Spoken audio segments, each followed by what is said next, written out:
माई, हम लाख बार तो से कहनी कि ट्विंकल हमरा से प्यार करेली और तौर दहेज में हमनी के राशन के दुकान भी मिल जाइत, हमनी के ब्याह करा देतू था। लेकिन ना, तो कहता पेट्रोल पंप लौकत रहे, लाख रुपया महीना हाथ में बिछलात रहे, और तू मधु से हमार जबरदस्ती ब्याह करा देलू। हाँ तो हमरा के काहे के नॉलेज रहे बेटा कि हमरा साथे स्टैम्प होई? स्टैम्प ना मम्मी, स्कैम। हाँ वे, हम तो ये अंडरस्टैंड कर ले रहनी कि कारगिल के फौजियन पेट्रोल पंप मिलला, लेकिन हमरा का पता है कि हमारा गुआ लोचा में बात फंसाई और नून से इनके हमरा घरे का पतो बनाई। ए माई, हमरा वो छलपटवा अगुआ भेटा जाए नू तो खींच के कनपटिया के नीचे मारम छापड़। हाँ, बड़ा लबरा रहे दादा, कुंडली खोले से पहले पेट्रोल पंप के कागज खोल के रख देलस। अब का कहत रहे हो? हाय देखी, पूरा पेपर रेडी बा। जैसे ही मधु के गृह प्रवेश हुई वैसे ही पेट्रोल पंप रहुआ सबके हाथे में। फिर पूरा जीवन प्रभात बाबू के नौकरी करे के जरूरत नहीं खे। लक्ष्मी के साथे लक्ष्मी आई। हाँ तो लक्ष्मी के साथे लक्ष्मी आ गई ना। आज पूरा 1 साल 4 महीना हो गए हमने के बियाह के। मम्मी तुम्हारा पूरा लाइफ बर्बाद कर देलू। प्रभात, माई से बात ना करे के। करे दे। इनका के का पता बा कि आजकल ट्विंकल से जोनी आई love you Sona, I love you बाबू करता रहा ना, इकुल हमरे सेटिंग करावला है। पर माई ट्विंकल के पापा कहा तारन कि जब तक हमनी के डिवोर्स ना होई तब तक वो हमनी के बियाह ना करें हैं। डू नॉट भेरी बेटा, कितनी बार समझाएंगी यू डू नॉट भेरी। हाँ? आज तक कोर्ट में डिवोर्स होइए के रही। अरे माई, डिवोर्स ना डाइवोर्स। अरे फिर ओकरा बाद अपना सुपर बेटा का सुपर पतो लेके आई, बता देता नहीं। हाँ।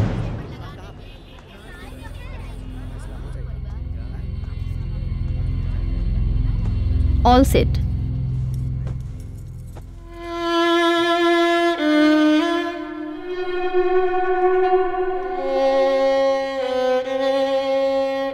अदालत में आज की कार्रवाई शुरू की जाए। Thank you my lord, your honour. जैसा कि मेरे मुवक्किल प्रभात और उनके परिवार वालों ने इसी अदालत में पिछली दफा बताया था कि मधु जी उनके परिवार के बहू बनने के काबिल ही नहीं है। ये बात उनके परिवार वालों ने भी स्वीकार की है। लेकिन ऑब्जेक्शन मिलॉर्ड, मधु की खामोशी को मेरे काबिल दोस्त ने कैसे कबूलनामा मान लिया? Objection overruled. You sit, you may proceed. Thank you my lord, your honour. Case बिल्कुल साफ है। 6 महीने पहले मेरे मुवक्किल प्रभात और मधु जी ने डाइवोर्स फाइल किया था, जो 6 महीने की अवधि आज समाप्त होती है। तो मैं अदालत से दरख्वास्त करना चाहता हूं कि बिना अदालत का वक्त जाया किए मधु जी को ये हुक्म दे कि तलाकनामे पर हस्ताक्षर करें, जिससे हमारी मुवक्किल मनोरमा देवी अपने बेटे की दूसरी शादी कराकर बहु सुख का लाभ उठा सके।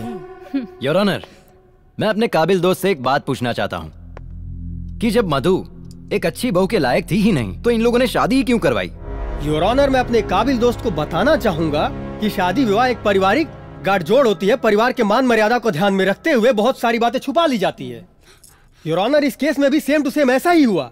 पर जब मधु जी शादी करके प्रभात के घर पर आई तो धीरे धीरे उनका रंग खुलता गया और उनका असली चेहरा सामने आया, जिससे पता चला कि वो घर में रहने के लायक ही नहीं है। मिलॉर्ड, मैं अपने काबिल दोस्त से यह भी पूछना चाहता हूँ कि एक लायक बहू का क्या मापदंड होता है? मिलॉर्ड, इस केस में कहीं ऐसी कोई चर्चा नहीं है कि मेरी मुवक्किल मधु को खाना बनाना नहीं आता है, या सास के पैर दबाने नहीं आते हैं, या फिर सब्जी में नमक कम डालती है। Order, order. You may proceed. Thank you my lord, आप खुद एक महिला है और भली बात जानती हैं कि बहुओं का नमक ही पहला दुश्मन होता है जो घर में अशांति फैलाता है। ये तलाक का एक ही कारण है, ये लोग दहेज के लालची है। साहब, अरे रहुआ कितना झूठ बोलता नहीं महाराज। कौना चीज तो कमी बा हमारा पास? घर दुआर खेत कियारी, अरे 5 लाख का ट्रैक्टर दुआरी पर हुमच के बनने बाड़ी और रहुआ कहता नहीं कि ऑर्डर, ऑर्डर, ऑर्डर। मनोरमा जी, ये कोर्ट है, आपका घर नहीं है। आपको जो भी बातें बोलनी है कटघरे में आके बोलिए। अरे माई, मिलॉर्ड, मैं अपने मुवक्किल मधु जी को कटघरे में बुलाने की इजाजत चाहता हूँ। इजाजत है।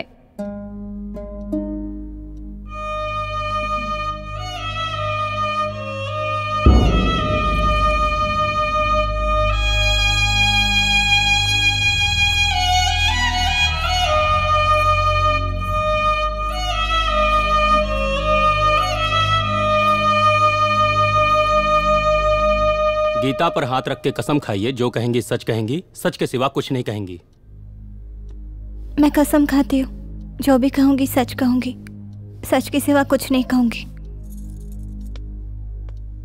हाँ तो मधु जी, ये अदालत जानना चाहती है कि आपके ससुराल वाले क्या आपको दहेज के लिए प्रताड़ित करते हैं?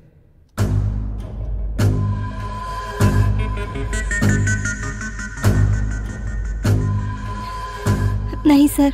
सच बोलिए, झूठ नहीं। ऑब्जेक्शन मिलॉर्ड, मेरे काबिल दोस्त मधु जी को गुमराह कर कर उनसे सच से झूठ बुलवाना चाहते हैं। Objection overruled. बैठ जाइए। You may proceed. Thank you my lord. My lord, आप देख रही है ना, मधु आज भी इस परिवार को अपना परिवार समझती है, समाज में सम्मान देती है। तो क्या इस परिवार को मधु को सम्मान देने की जरूरत नहीं है? योर ऑनर, महज सम्मान देने से ही किसी के नेचर का पता नहीं चलता है।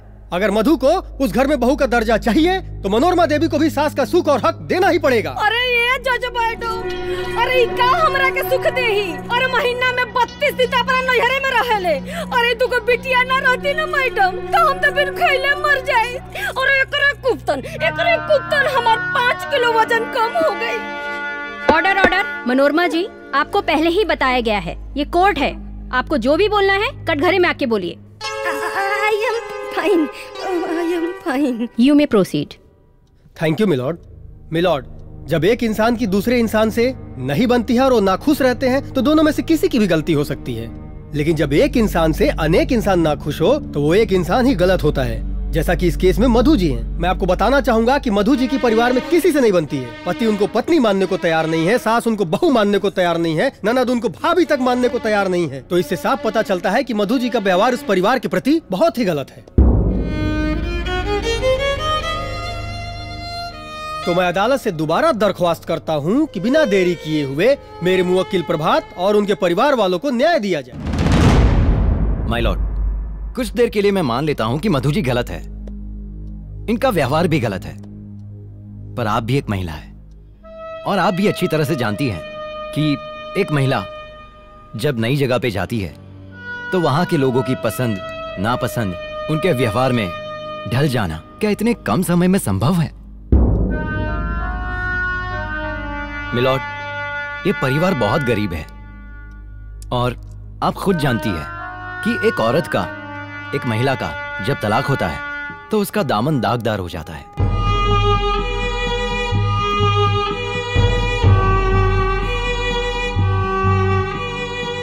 ये आप अच्छी तरह से समझती है। क्या मधु को थोड़ा सा और वक्त नहीं मिलना चाहिए?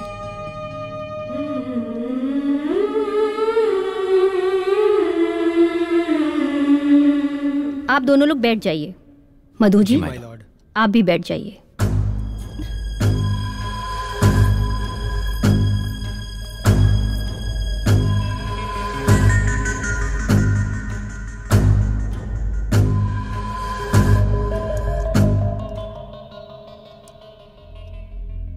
अदालत हमेशा सबूतों और गवाहों के आधार पर ही निर्णय लेता है।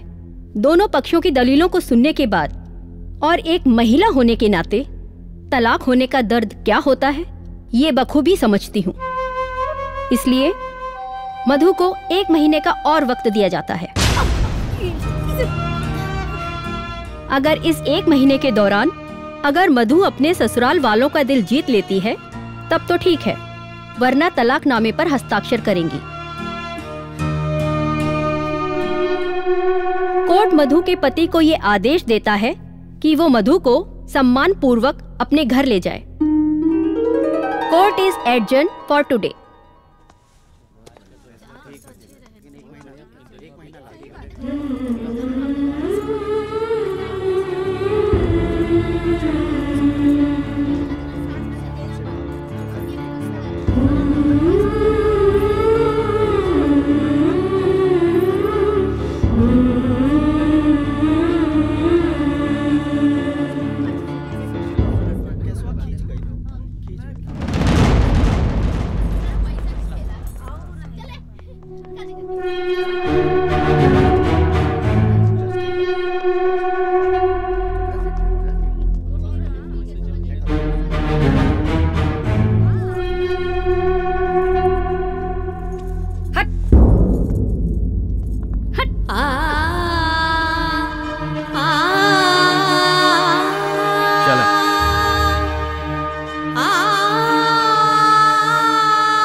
तोहर बाबूजी जिंदा बाड़े और ना ही तोहरे कोनो भाई बा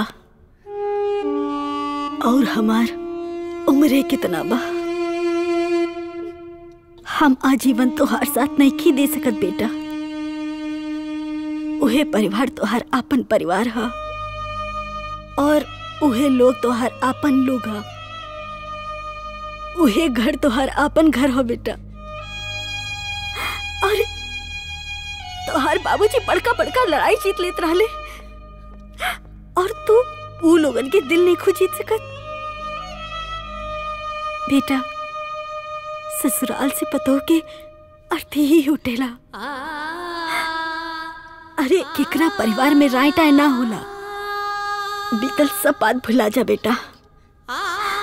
अरे बिखेरे तो सब केहू के आवेला, बाकी समेटे केहू केहू के। और समेटे वाला काम हमार बेटा करिहा। करबू ना बेटा हमार रानी बिटिया। हेलो हेलो मम्मी जी, का भइल कोर्ट में? क्यों हमार फोन काहे नहीं उठावत? और कोर्ट के फैसला का रहे?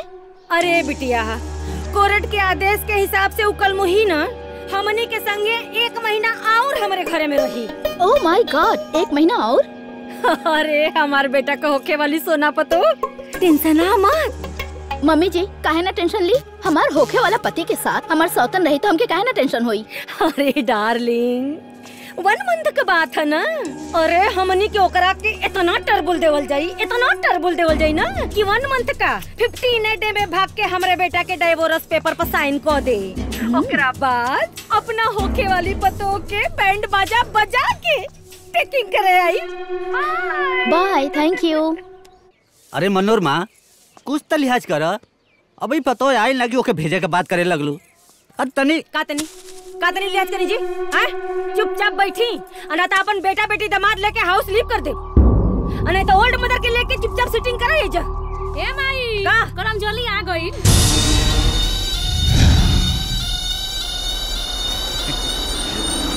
अच्छा माई।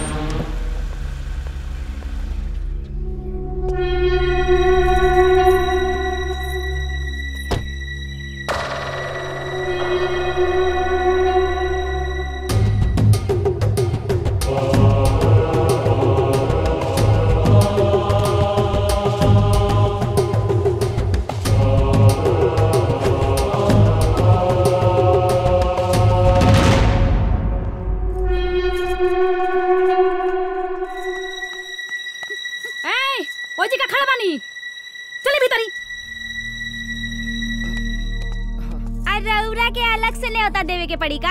जाइए अंदर। चल रे।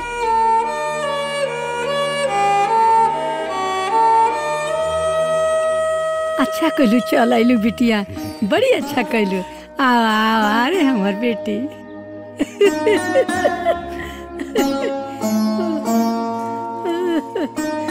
सौभाग्यवती बाबा बिटिया, सौभाग्यवती बाबा।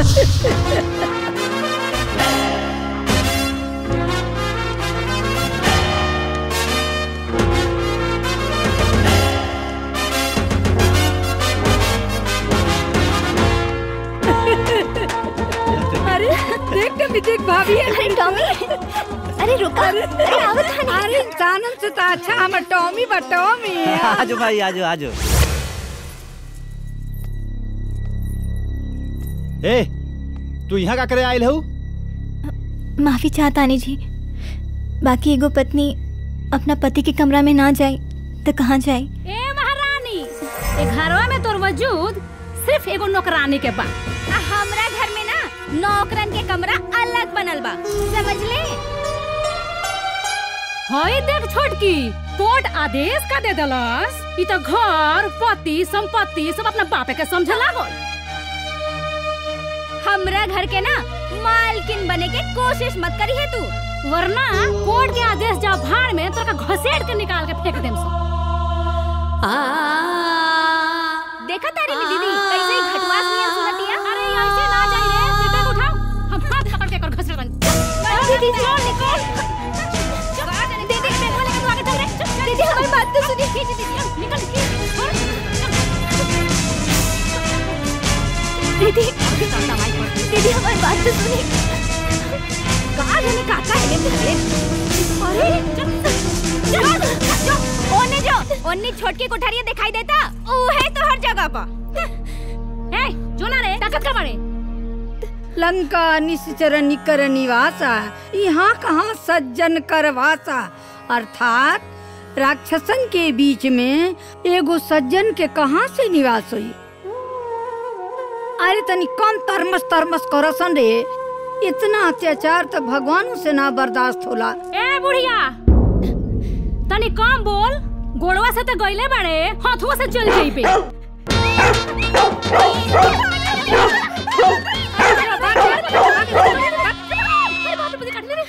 ए बिटिया सपना लेके आइल बड़ू तो ये समस्या से तो तर लड़े ही के पड़ी न बाबू।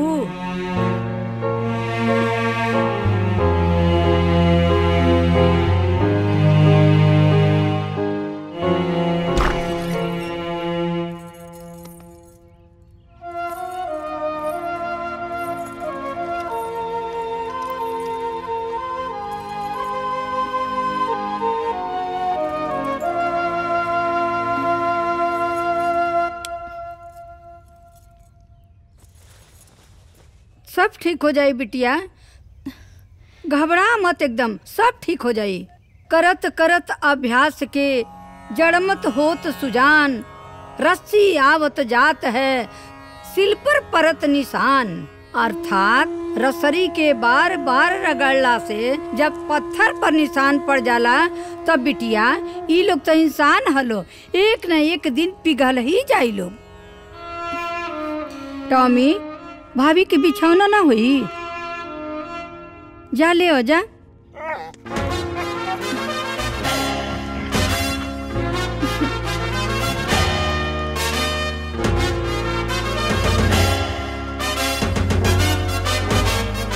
आवा घुसावत नहीं तोरा के रूमे में, ऐसा न नाच नचाइब ना।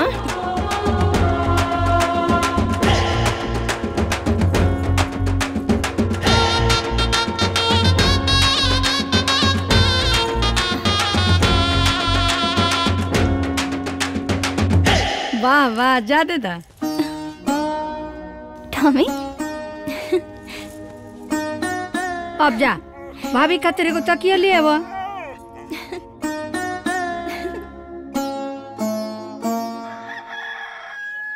ए करम दलिद्दर, अरे मुझौसी मार गली का रे। आओ तानी माँ जी। अरे आओ तानी आइबो करबू।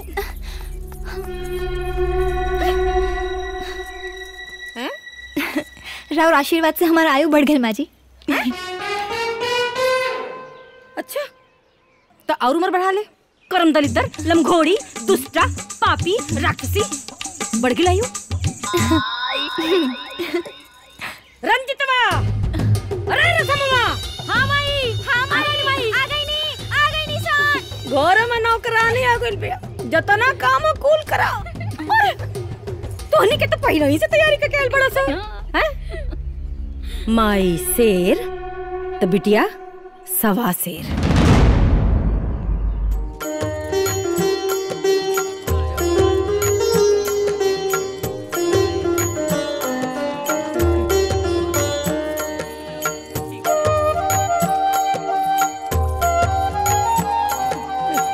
देखा देखा ने देखा। हाँ हाँ देखा थे।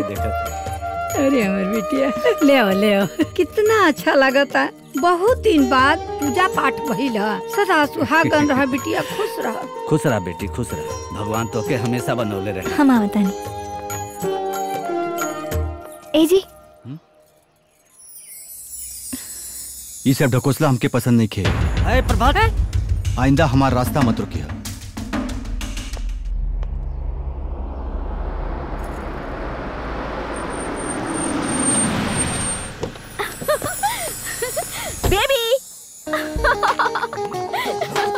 टिकल आजा आजा।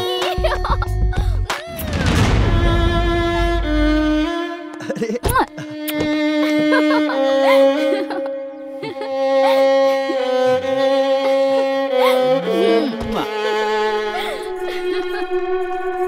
तू तो हमके सरप्राइज दे दिलू सोना। बतैले हो तू तो हम तोके लिवाए खातिर आ जाती। उ कहा न बेबी, सौतन आ गइल ना, हमरे करेजा पे सांप लोटे लागल। एही से हम सोचनी लुटेरा घर लुटे उससे पहले काहे ना हम अपन प्यार बचा ली।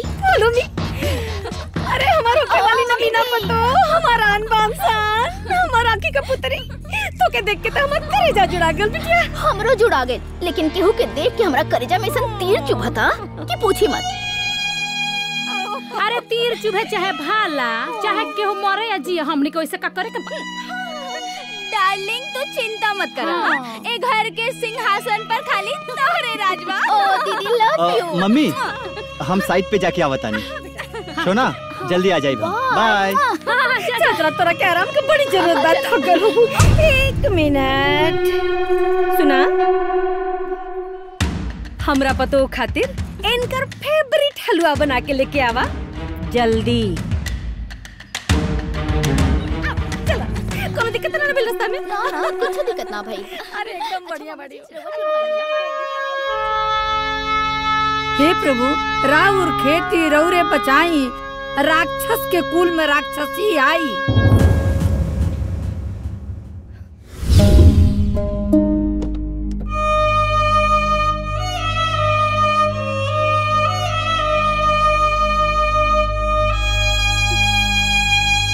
हमरा पतो खातिर इनकर फेवरेट हलवा बना के लेके आवा जल्दी।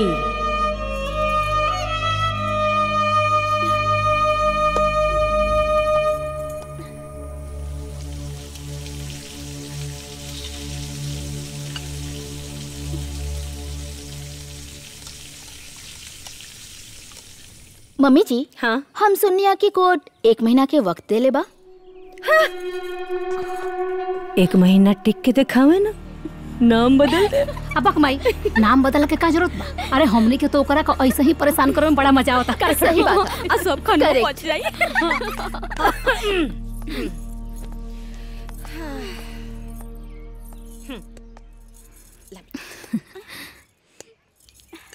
अरे हमरो के दा। अरे जी चावा के बनाई। वो बना देता नहीं। ई ला हमरा तरफ से 1 चम्मच खा। हमरो तरफ से? अरे भाई हमरा तरफ से भी हमरा सुपर सुपर पतो के मजा आ गल भाई। एक कमीनी के ना कितना बड़का काम था, लपस से कई चल होइले। अरे एकर स्पीड में तो तनको ब्रेक होइए ना हो।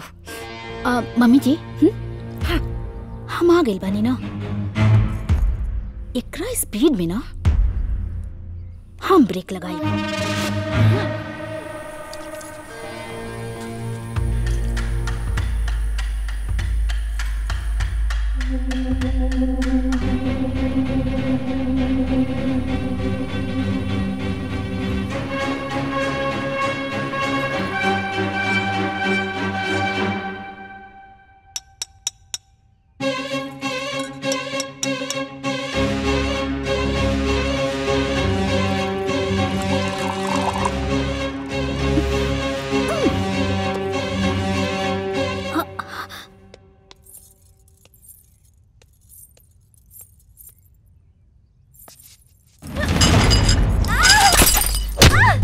अरे का टूटल रही है? अरे अरे का टूटल? अरे का? अरे हे भगवान, अरे कब तोड़ देलत रे? ऑर्डर भइल हो, लौकला ना? हैं? ई कप्पा तोहर मोल का बाप बिया के देही? हैं? काम के न काज के, दुश्मन अनाज के। माँ जी हम माई, ई ते घर के नौकरानी बने के लायक भी नहीं की। सपना देखा तारी घर के मालकिन बने के। देख तो कितना महंगी कप तोड़ दिला। अरे कपवा का संगे संगे नु एकर कपड़ा फुट गए रहित नु त टेंशन खत्म हो जाए।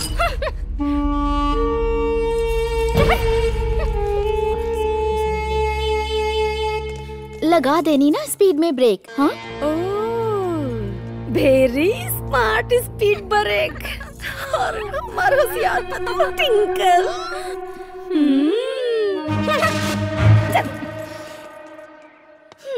ओहो, अरे हमरा बिटिया के ओहो, अरे एकनी के हाथ चूचा लकवा मार देवे एकनी के हाथ में। ए बिटिया एगो बात बताई, ई कुली जानबूझ के कइले बड़ा सन, काहे खातिर? तारा के निकाले खातिर। हाँ इहो तो हमार किस्मत के दोष बना दादी। किस्मत के? ई किस्मत के दोष नहीं खे, ई धर्म अधर्म के लड़ाई है। तू जाना तारुनु, जब महाभारत के युद्ध भइल रहे ओकरा में कृष्ण भगवान अर्जुन के रथ के सारथी बन रहे, समझ लू। तहरा ये धर्म के लड़ाई में हम तहरा रथ के सारथी बनब। हम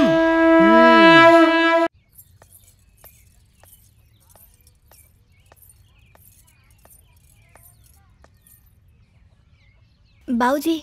हाँ बेटा। हलवा खा ली। हाँ लिया लिया।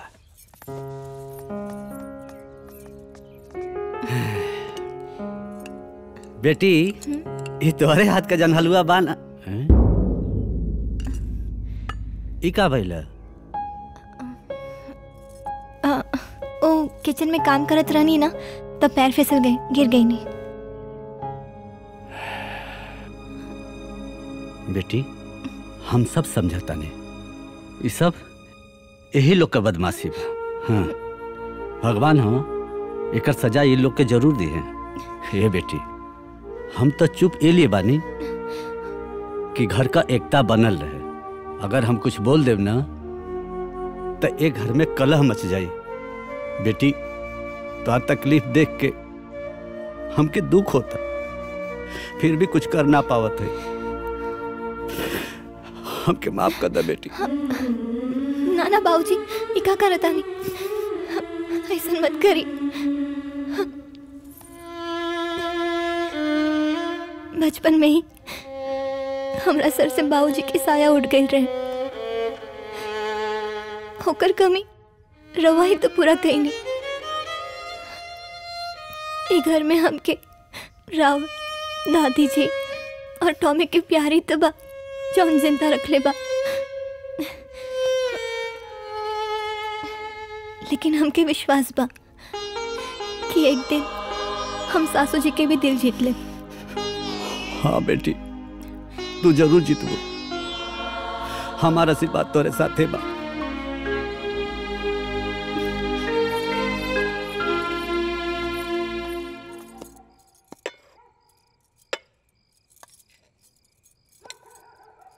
टॉमी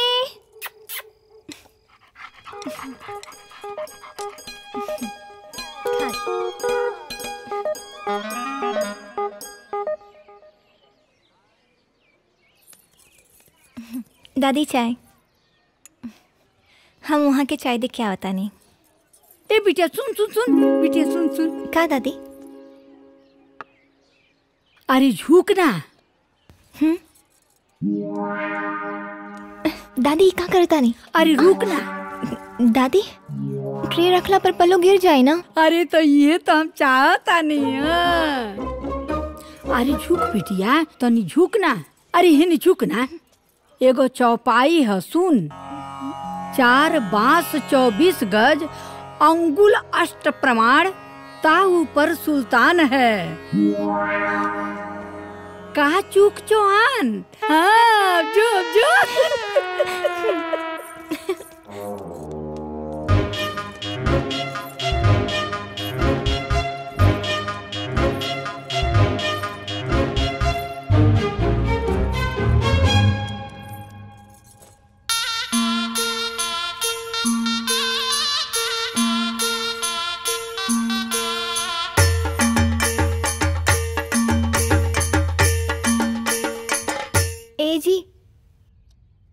चाय तो के काले से हमारे कमरा में आओ के? हाँ नौकरानी है जी, ये तो हमारी ड्यूटी है।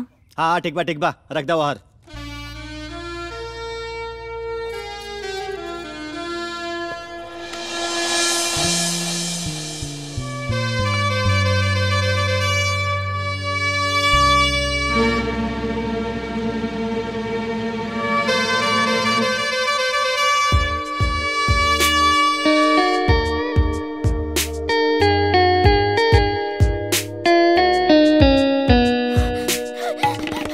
मम्मी जी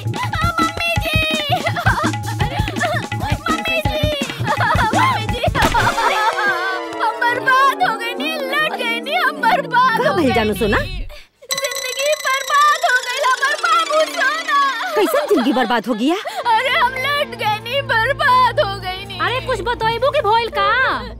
हम ना अपना आंखें से देखनी है दादी ना मधु के पल्लू गिरा देली है। और वो मधु वो जाके प्रभात के रूप में अपन पल्लू ऐसे गिरा देला, हम बर्बाद हो गई नी। हमारी जिंदगी बर्बाद हो गई। वो हमारे सोना के छीन लेला।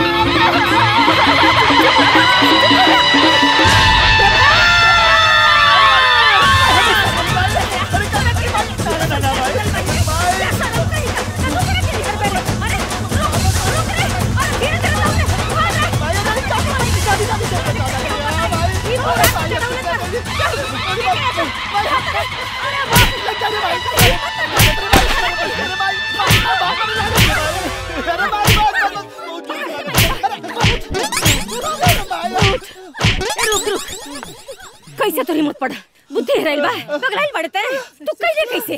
अरे भाई हम कुछ ना कैली है, कुल मधु कैले सा। झूठ बोलत रे। का रे हमनी के तोर ट्विंकल से बियाह कराव का इतना मेहनत करतनी सन, अते हमनी के मेहनत पानी फेरता रे। जोई जोई सगुन जान की होई, असगुन भयउ रावण ही सोई। अर्थात जो जो सगुन जानकी को हो रहा था राक्षसों के लिए वो असगुन हो रहा था।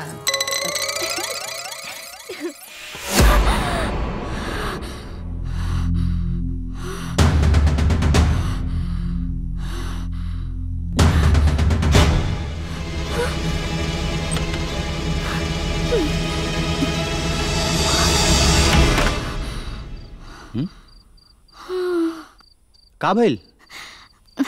कुछ ना। थैंक गॉड हमार सपना रहल। कहीं कहीं हमार सपना हकीकत में बदल गई तो ऐसा ना हो के देव। हमके कुछ करे की पड़ी।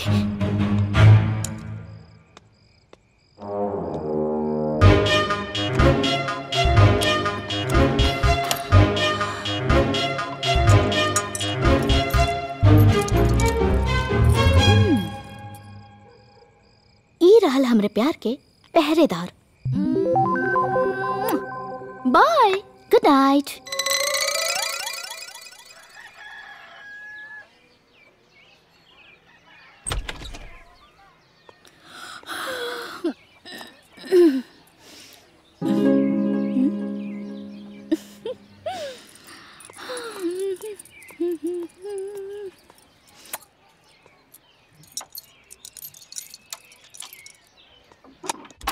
गुड मॉर्निंग बाबू। यू नो बेबी, हम तहके ना तारू फर्जी बीबी से बचावे खातिर राती के गेट में ताला मार देले रहनी। Because I love you so so सो मत ना यार। प्रभात रुका बतावा थी।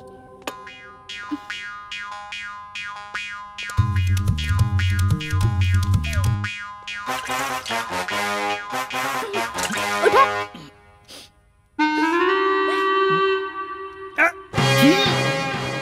ई पानी ना हो। रात में क्यों हमारा दरवाजा बंद कर देले रहलस? इसे हम ई जग में सुसु कर देले रहनी।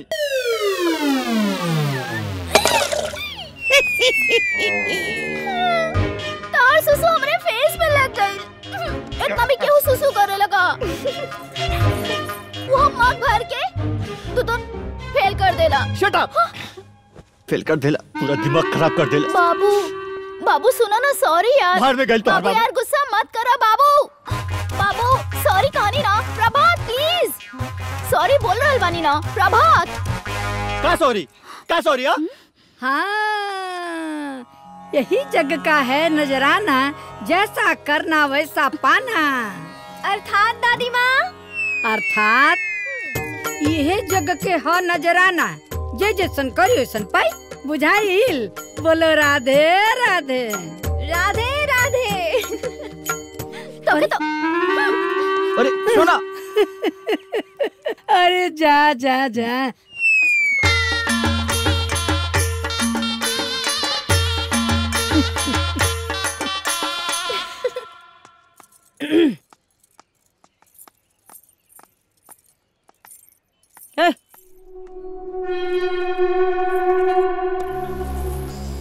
तोहार काम खत्म। कोर्ट के देवल 30 दिन का आदेश था, आज खत्म हो गई। और जज मैडम का कहले रहनी याद है ना, हमनी के दिल जीते के बा। उ तो भैल ना और होखे भी ना। बोरिया बिस्तर बांध, साथे कोर्ट चल, वही से तोर विदाई हो जाए। चाहे कुछ हो जाए, कितनो तकलीफ, कितनो दुख दे दी लोग, बाकी हम ये घर से ना जाए। अगर जाए तो हमारा अर्थ ही जाए। रेशमा, रंजीता,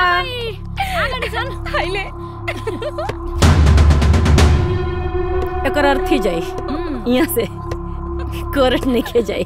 हाँ ना जीबू ना, ना जीबू ना कोर्ट, कोर्ट की जाए, कोर्ट की जाए, कोर्ट की जाए। अरे माई, अरे माई कहाँ मर रही है? तेरे लोग क्या मर रही है? तेरी अपने से ना कर, वो की जाए।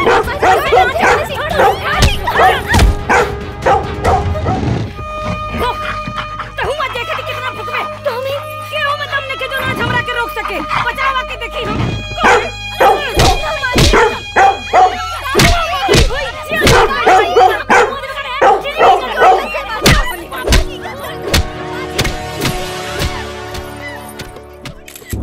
केस नंबर 229/23 हाजिर हों।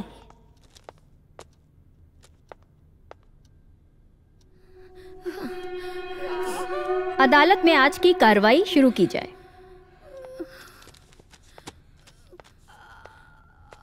Thank you my lord. मिलॉर्ड, सबसे पहले मैं अदालत में कुछ सबूत पेश करना चाहता हूं।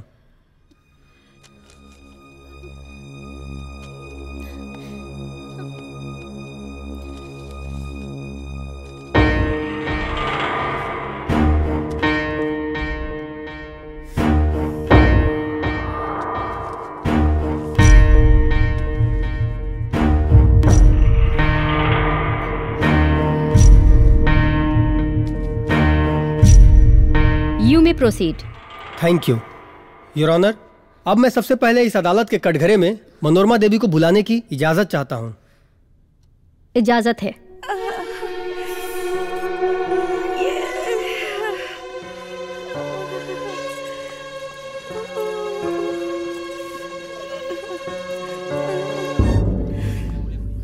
गीता पे हाथ रख के कसम खाइए, जो कहेंगी सच कहेंगी, सच के सिवा कुछ नहीं कहेंगी। सच्चाई कहो, झूठ ना बोलीला। हाँ तो मनोरमा देवी, आप अदालत को बताइए कि आपके शरीर पर आखिरी चोट के निशान कैसे आए।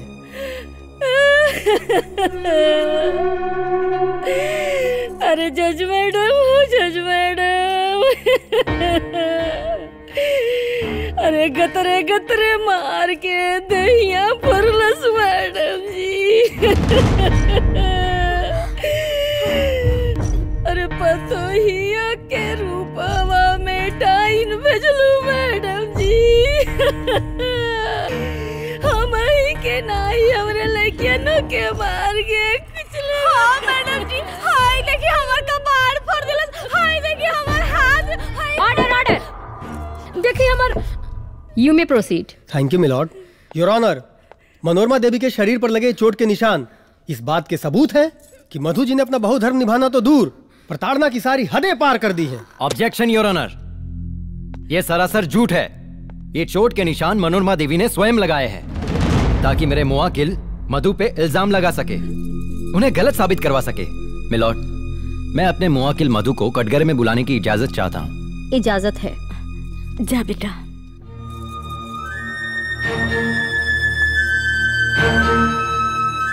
अरे जज मैडम, एकरे भोली सूरत पर मत जाइया, एकरे मिर्चू बनिया पर मत जाइया मैडम जी, हमनी के जिंदगी बर्बाद हो गई। अरे ये देख के तो हम धोखा खइले है मैडम। अरे ऑर्डर ऑर्डर।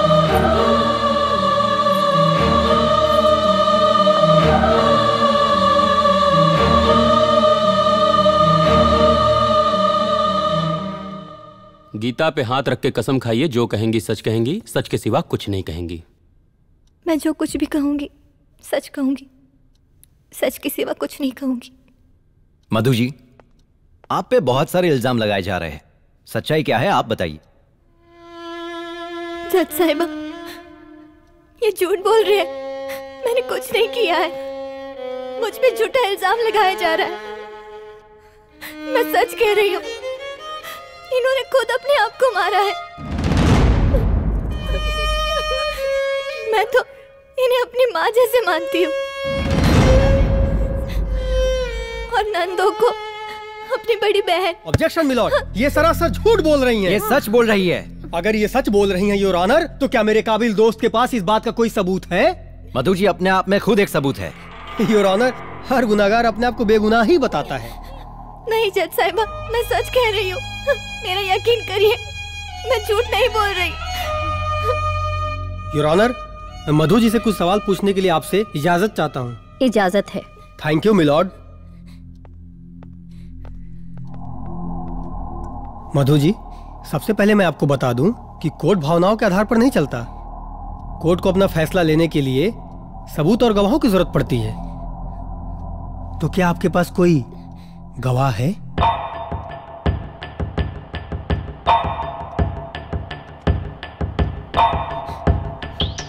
कोई सबूत है? Point to be noted my lord, Madhu ji के पास ना कोई सबूत है, ना ही कोई गवाह है, और इनकी खामोशी ही इनकी सारी बातें बयां कर रही है। जज साहिबा, मधु जी ने जो बर्ताव अपने परिवार वालों के साथ किया है, शायद ही कोई बहू अपने परिवार वालों के साथ ऐसा करे। ये किसी भी परिवार के काबिल ही नहीं है, ये बहू बनने के ही काबिल नहीं है।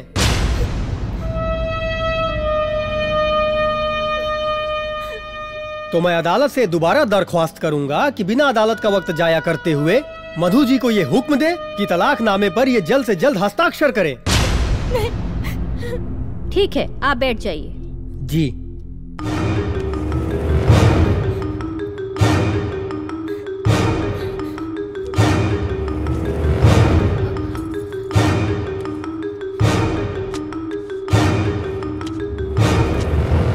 मधु जी ने ना कोर्ट के आदेशों का पालन किया है और ना ही अपने बहुधर्म का पालन किया है।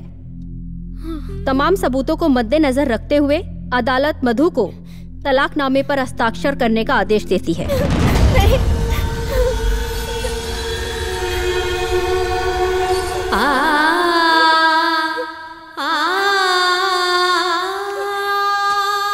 जज साहिबा, मैं कुछ कहना चाहती हूँ।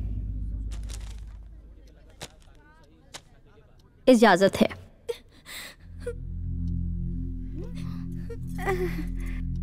जज साहिबा, मैं एक शादीशुदा भारतीय नारी हूँ। अग्नि को साक्षी मान के मैंने अपने पति के साथ 7 फेरे लिए हैं, 7 वचने दिए हैं, 7 जन्मों तक साथ निभाने की हम दोनों ने कसमें खाई है। लेकिन मेरा साथ तो इसी जन्म छूट रहा है, वो भी इंसानों के बनाए हुए नियम, तलाक से। जज साहिबा, आप भी एक औरत है, एक औरत का दर्द समझ सकती है। एक सुहागन से उसके पति का साथ छूटना मौत की सजा से कम नहीं है।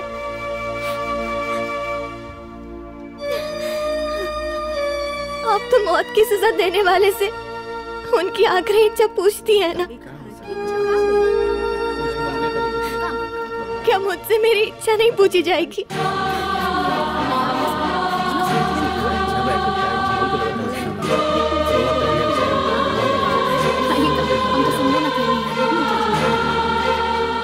Order, order. आपकी आखिरी इच्छा क्या है?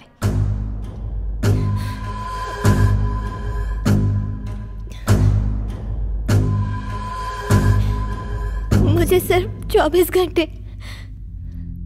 यानी कि एक दिन की सास बनने की सहमति दी जाए। ऑब्जेक्शन मिलॉर्ड, अब ये क्या नया ड्रामा है? कभी 6 महीना, कभी 1 महीना, कभी 1 दिन, कल को बोलेंगे कि 1 घंटा। Order, order. Objection overruled. Please आप बैठ जाइए। सहमति मंजूर है।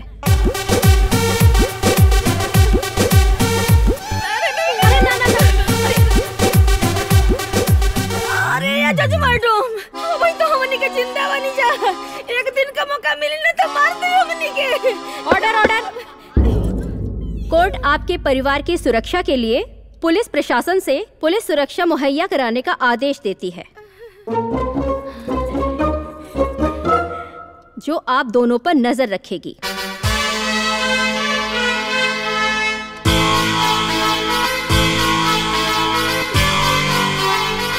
Court is adjourned for today.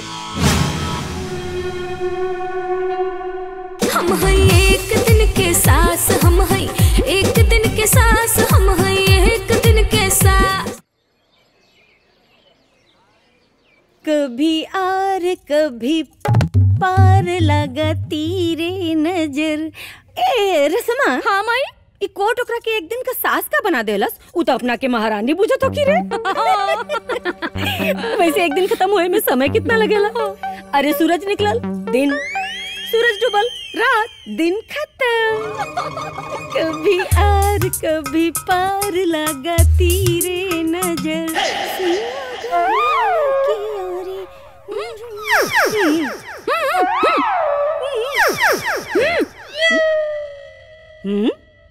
अरे रसमवा, ई झाड़ू लेके यहाँ का करता रे? माई, वो एक दिन के सास बाड़ी नु, उनकर सेनापति ह। ई हमनी से झाड़ू लगवावे खातिर आइल बा। हई, एकर इतनी हिम्मत कि हमारा से झाड़ू लगवाई रे। चले चले।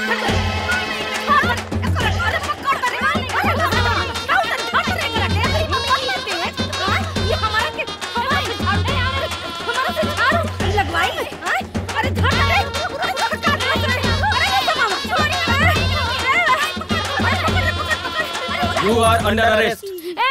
हलवा ऐसा कहाँ जा अरेस्ट कर ले बा? आप लोग शायद ये भूल रहे हो कि कानून द्वारा नियुक्त मधु जी अब इस घर की एक दिन की सास हैं।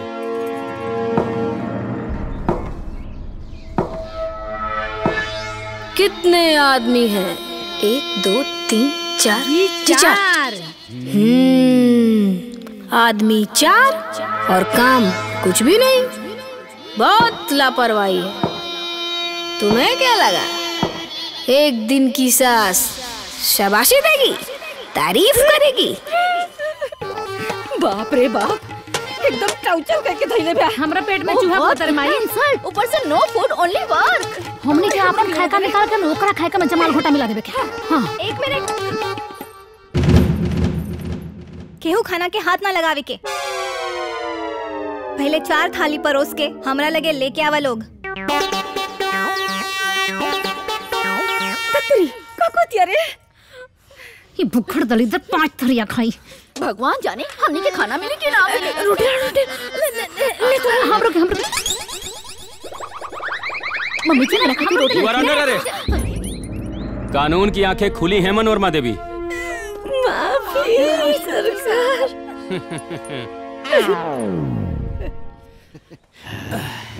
का हो, ये तो कमाल हो गई। मेहरारू से पहले हमनी के खाए के मिला था। आज के दिन मौका मिलल में चाप के खा लिया। अरे दमाद जी, ये सब ना एक दिन के सास का कमाल है।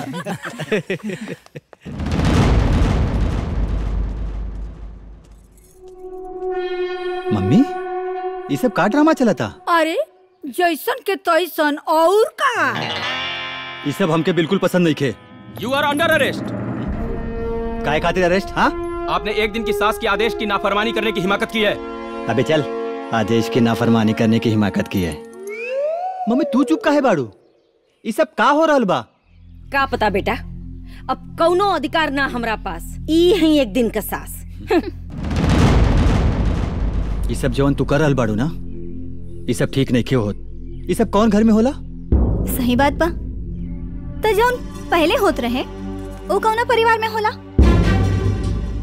आज बुरा लागल ना, तो ये बुरा रवा के पहले भी लागे की चाहिए। हर घर में परिवार होला, परिवार में संस्कार, हर आदमी के एगो पद होला और हर पद के प्रतिष्ठा मिले के चाहिए। रवा तो पढ़ल लिखल बानी, तो ई ज्ञान रवा में काहे नहीं खे? रवा अपना दोस्त के घर तो जाते हो खब और जरूर देख ले हो खब कि माँ बाप के बीच कैसन बात विचार होला, बाप बेटा के बीच कैसन व्यवहार होला। कब बाबूजी के आदर से पाँव छूले बानी रवा? कब प्यार से पापा जी कहले बानी ना? काहे के संस्कार तो बा ना। बियाह में जीजा जी के पाँव तो धोइले हो, ई तो रवा देखले हो कब। और यहाँ ई लोग के साथ कैसन व्यवहार होला इहो देखतानी। काहे की संस्कार तो बा ना। ई घर में ना बढ़ के इज्जत, ना छोट के प्यार, ना ही शराफत, ना संस्कार। आज एक घर में उहे होई जौन हम चाहे। बात क्लियर? माँ जी, सबसे पहले ससुर जी के खाना परोसी। माई फूट सरमेंट नहीं खी। वहाँ के राउत पति है। दुनिया में हर पत्नी अपना पति के खाना परोसी नहीं तो उसका नौकरानी होली। माई परोस दे, एक ही दिन चलते चलाई, काल से तो हम लेकर रात चले। जो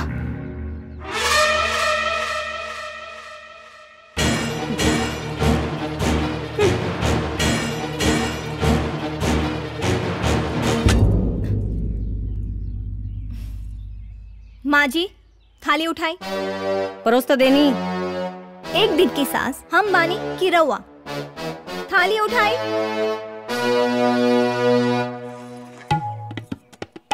प्यार से रखी। वहाँ की राउत पति है और पति परमेश्वर होला। प्यार से रखी। चली।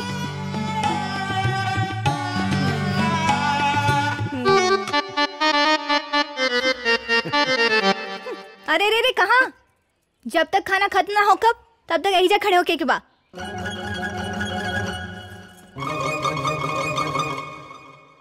ए जी सुनी,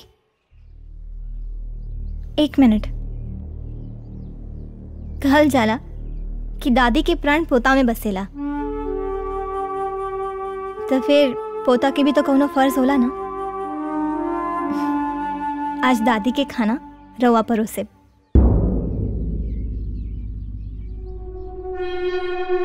आई।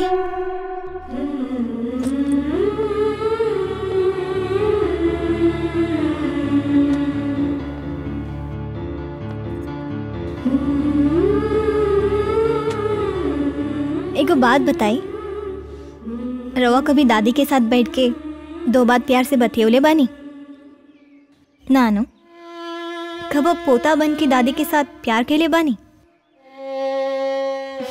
ना? ना तो आज दादी के पहला निवाला रवा अपना हाथ से खिया।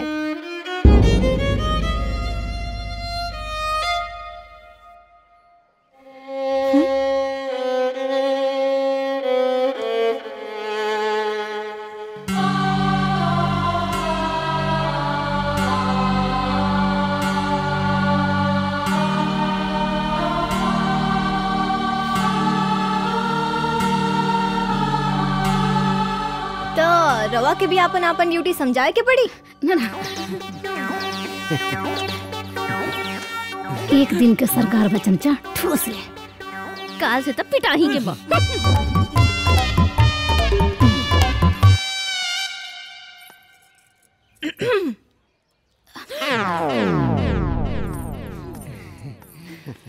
सोनी जी।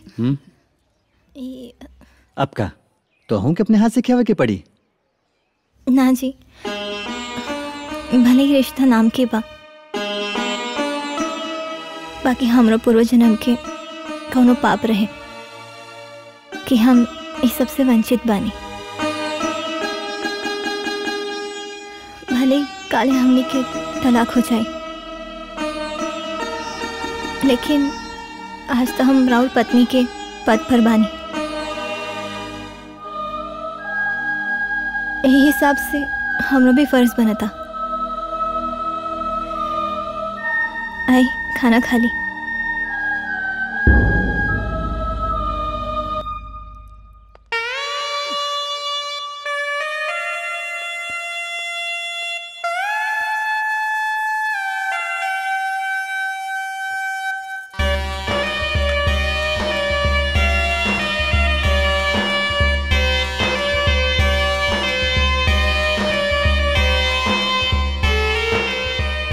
रवा सब लोग खाना शुरू करें।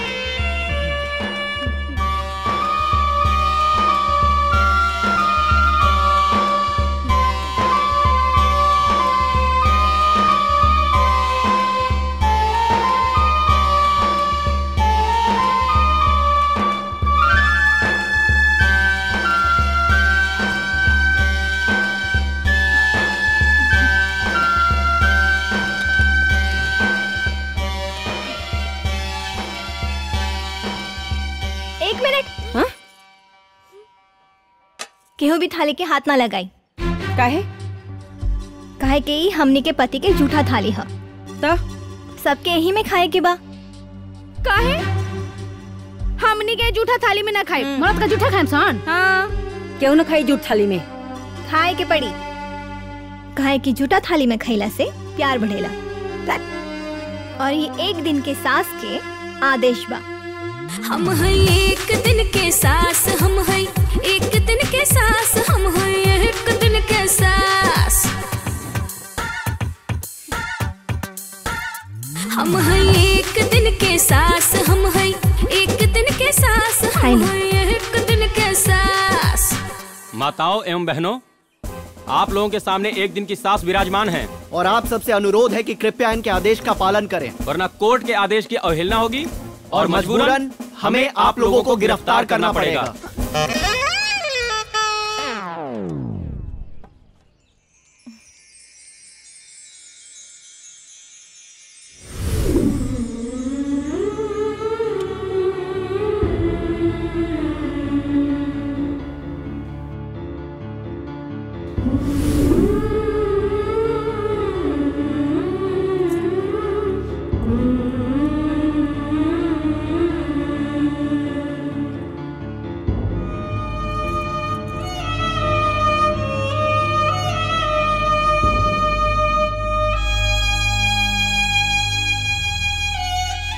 जितना टरबुल देवे के है ना दे ले, ओकरे बाद तो हम ही ना महारानी बनब। हाँ माई, ओकरा के नुकोट से फांसी दिवाई। का सोच ले रानी, का हो गई? हमारी जिंदगी बर्बाद हो गई। अरे डार्लिंग, तुम अपनी मम्मी को कुछ मत बताना, नहीं तो हम लोग का इंसल्ट हो जाएगा ना।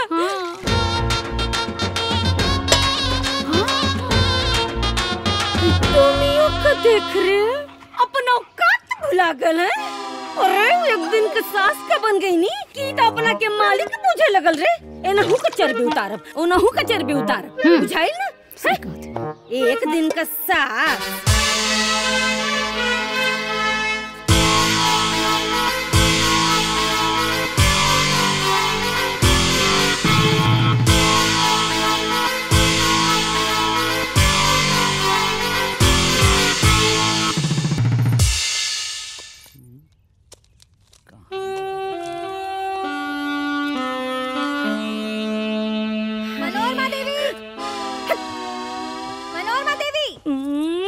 जी सासू माँ।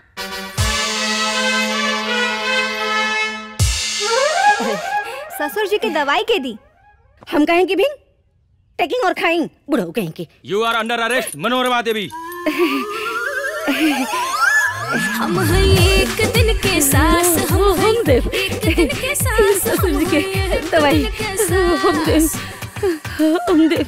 हम हैं एक दिन के सास, हम हैं एक दिन के सास, हम हैं एक दिन के सास। अरे मुँह दे दिया, काम कराओ रे दादा। इनकर देखो, हमने के काम करत करते हालत खराब बा और इस सुतल बड़ा। अभी बताओ तन तरह के। चुप चुप चुप, न तो धोखे न खोरनी मुहूर्ते। वो कमीनी हमनी के रात दिन काम करा के हालत खराब कर ले बिया। तू यहाँ फोप करता रहा। चल गोड़ दबा। दबाओ तनी हुमच के दबावा। हाँ। एक दिन के सास। अरे बाप रे।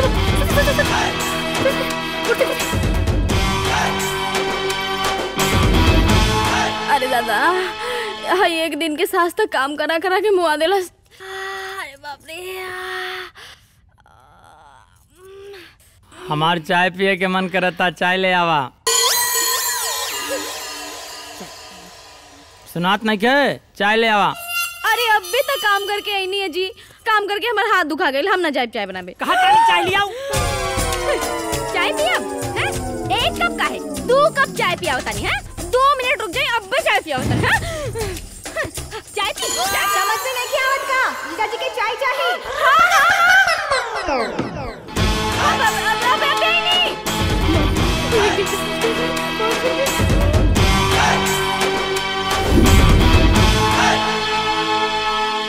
बाप रे हमार कमर टूट गई।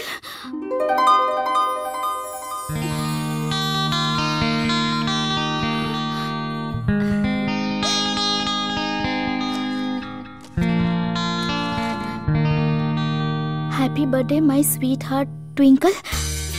आज हमार बर्थडे है, हमें के नहीं के पता, हमरे जानू के पता है।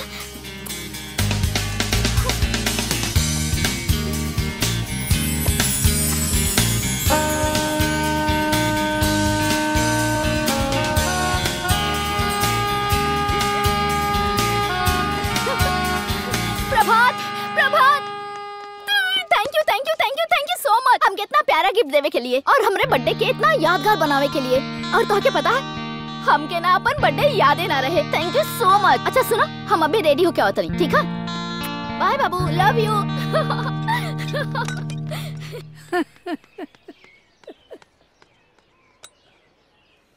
इनमें ज्यादा हैरान भइला के कोनो जरूरत नहीं के, ये सब तोरा मेहरारूए के काम है। अरे सोचना, जेकरा से तू प्यार करे ले ओकरा खुशी के वो इतना ख्याल रखे ले, तो तोर कितना ख्याल करत होई आए? अरे बेटा, वो तोरा से बहुत प्यार करे ले, बहुत प्यार। वो तो साक्षात लक्ष्मी ही। अरे तोरा समझे में नहीं खे आवत। मम्मी जी, ये देखिए हमार गिफ्ट।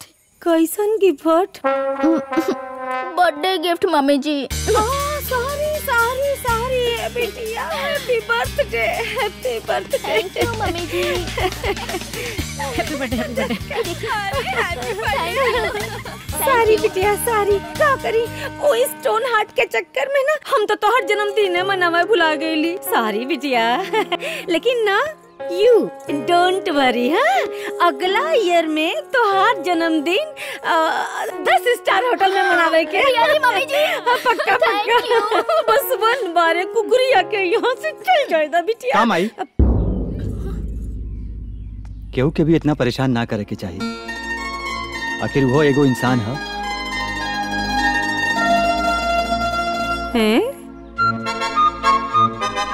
करे ई कहिया से ओकर पछले लगल रे?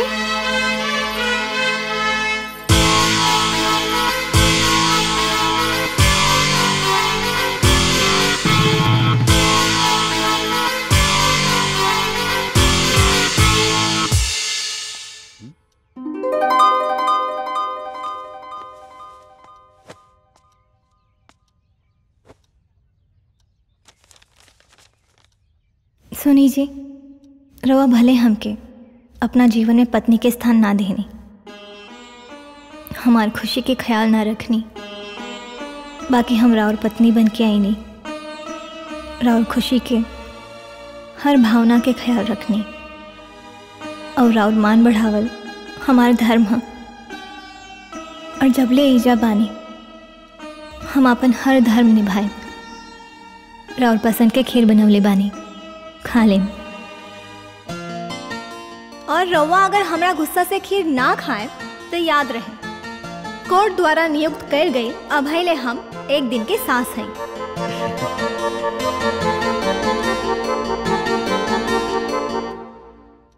अरे हमार जिंदगी बर्बाद हो गई। अरे हमार जिंदगी बर्बाद हो गई। अरे हमार जिंदगी बर्बाद हो गई।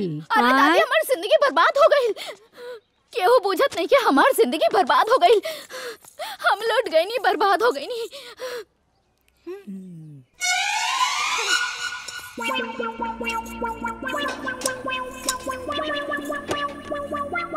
सुन सुन, तू का बर्बाद भइलो? तहरा तो दूसर प्रभात मिलिए जाइए। हमके दूसर ना, हमके हमार प्रभात चाहिए।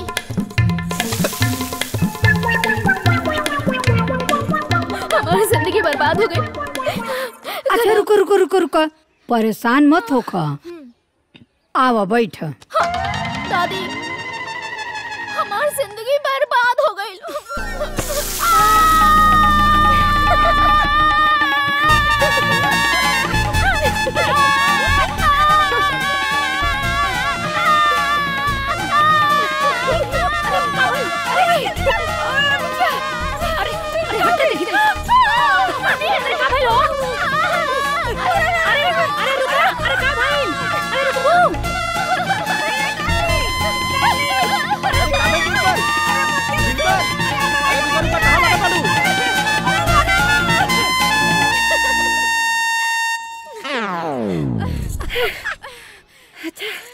अच्छा कोनो बात नहीं, एक दिन के साथ से पहले निपट लेवल जाए, फिर ओके मना के बुला लेवल जाए। हम एक दिन के सास। रे माई सुना तो नहीं के का तोरा, सोच ओकरा के जरौलस या हमनी के कहां कहां जराई रे माई। माई कोनो बड़का प्लान सोच ना, तो ओकरे हाथ से हमनी के मौत निश्चित बा। हमनी के छोड़ल दिन हमनी के लाग गेल रे माई। करे माई हाँ। हमरा के तो बहुत डर लगता तो बड़ी राक्षिन बिया। इतना अरमान रहला हमर कि हमरा के हार मिले भाई के बियाह में, सब अरमान पानी फेर देला सी। अपने घर में नौकरानी भाई मरचवा सुखवा दे। हां हां कर सुखा। अब त ये हमनी के भाग में लिखल बा, अपने घर में रानी के जगह नौकरानी बनेगे। अरे ये तो रानी का सपना जाओ भाड़ में। अरे छोटी हम तो यही सोचत रहनी हो कि हम पहले कितना ठाट बाट में रहनी, कब से कराची नहीं बिया।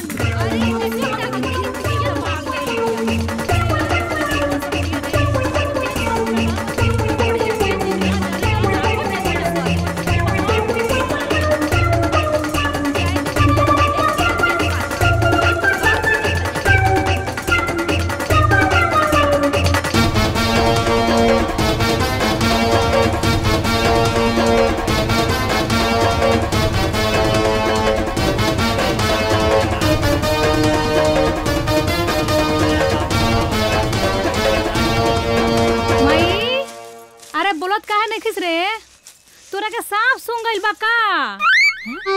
माई अरे माई कहाँ गइल रे? अरे अरे माई कहाँ चल गइल रे? हम बताओ तानी।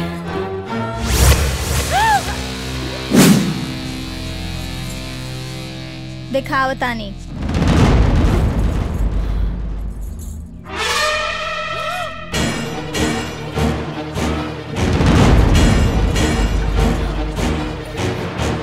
हर लड़की के अपन घर, अपन परिवार सिर्फ ओकर ससुराल होला। सोचा तो दोनों जनी अपन माई खातिर अपन सब कुछ छोड़ के हेजा आ गई, और आज उहे माई मुसीबत की घड़ी में तू दोनों जनी के छोड़ के भाग गए। अब सोचा कि आपन के और पराया के।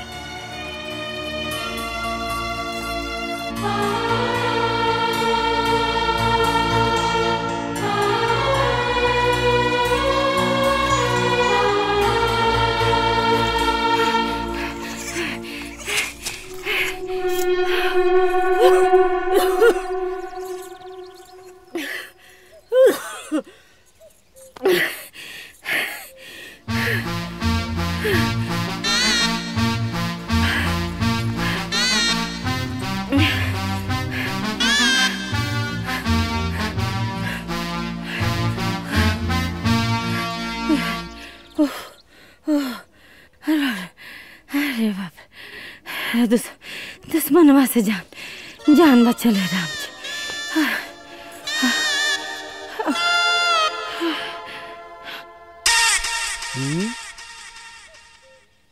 का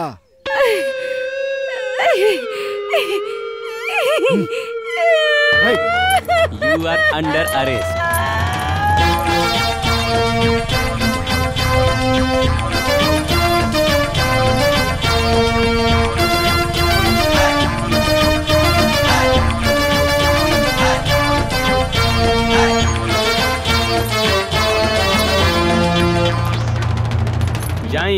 और सुनी माता जी, आज के बाद भागे के कोशिश ना करें, काहे से कि यहाँ एक दिन के सास के शासन काल चला था। बुझाइल, अब जाई। का हो भागत रहलू है? बाहरे माई, तोरा चलते हमनी दोनों अपन बहिन घर छोड़नी सन, अपन परिवार छोड़नी सन, अपना सास के छोड़नी सन, अपन ससुराल छोड़नी सन। आज मुसीबत पड़ला पर ते हमनी का अकेला छोड़ के भागत रहली। बताओ रे दादा, ये बुढ़िया के चक्कर में तो हमनी को कहीं मुंह दिखावे के लायक ना रहनी सन। बेसी दिमाग धमके वो लोग मारे दोनों पट्टी पे एक तमाचा उब्बे।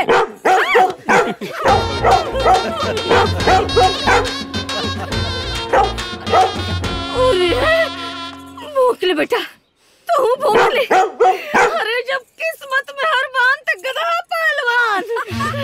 रे स्वार्थी, रे मसला भी ऐसन मतारी से हमनी के कोनो लेना देना नहीं थे। चल दीदी ये कहता रे। ए रंजिता, ए लड़की, बड़ी पिया छुटकी। अरे बात सुन रे। टॉमी नहीं, घर में जा चलो। का हो जा।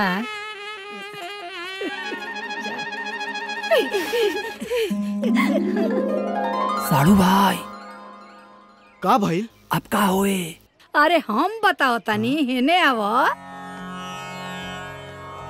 कार्य धीरे होत हैं, काहे होत अधीर।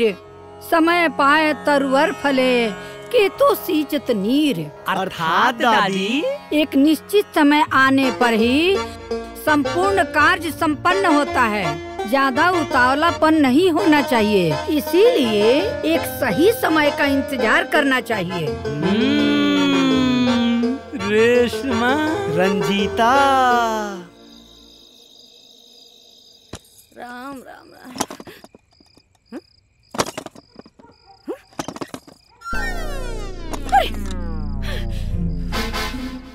बेशरम, हमर कमरा हथिया बतिया। देखा एकर हिम्मत, ये हमर कमरा हथिया आई। बताओ तनी तोरा के हम कमरा हथिया बेटा, कमरा हथिया बेटा, बताओ ती तोरा के हम कैसे रे? और पागल बना के धरी बड़ी से हमरा के कमरा में ताला बंद करी। You are under arrest.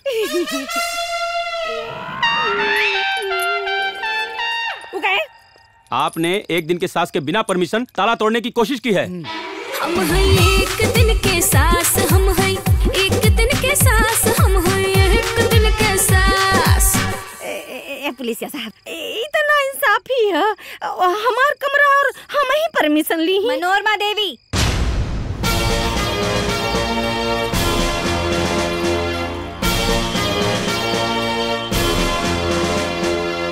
भले तू पति पत्नी के अलग रखे के रिवाज जाने लो, बाकी हम ना।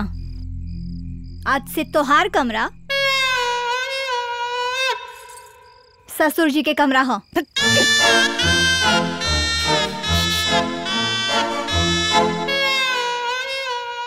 जब पति के नाम के सिंदूर लगावे में कोनो हिचकिचाहट नहीं खे, तब पति के साथ रहला में कौन हिचकिचाहट? कमरा पता बा कि दिखा दी? मम्मी, मधु ठीक कर रहल बाड़ी। हाँ हाँ मम्मी, एक दिन के सास के आदेश के पालन तोहके करे के पड़ी। अच्छा बोल ले, तू बोल ले।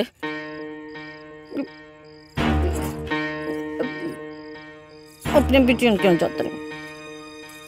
बेटी बाड़ी सुनो हमार ज्यादा सुन जा। चली जी अंदर, चली चली चली ना। सुन बात सुन। पगला कल बड़ी करे हमारा के तक के बड़ी बंद कर दिया ना टुल्ली गंदी।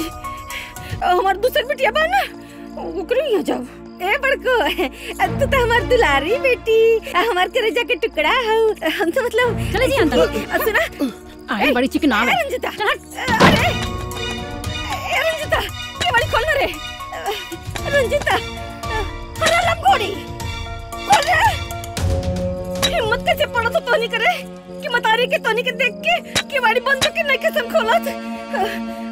अरे मतारी खाती तोनी के दरवाजा बंद कर तर रे कुछ नहीं के काम करा तोनी के रे आय एना तो हमरा ही टुकड़ा पर पड़ा तारी सन और हमरा ही थोरिया में सेंड कर तारी सर रे अरे दादा हो दादा अरे बाप रे अरे हम ऐसा ना देखली रे जौन रंग बदले अरे भगवान रे कुचरी रे मंत्रा तोरा टुकड़ा पर हमनी का पड़ा तनी सर रे कुछ रही काका के ते हमनी के घर बर्बाद कर देले ससुराल से छुड़वा देलन हमनी के अपना ससुर से बुला के हमनी के मन का नौकर बनावले नौकर ना दीदी कुकुर कुकुर बना के रख अरे बस बस ना कहे के चुप रही रवा हमनी का बुद्धि भ्रष्ट कर ले भी आई न मरद के मरद बुझनी सन न सास के सास बुझनी सन खाली एकरा चलते आई हमनी के छोड़ के भागत रहे अरे माई हाउ ना काहे के जोन अपना बेटी सबके घर बर्बाद कर दिलस ओइसन माई कौन काम के अरे जोन अपना बेटा पतो के खुशी में आग लगावत या वो कैसन माई अरे माई ना विपत यो विपत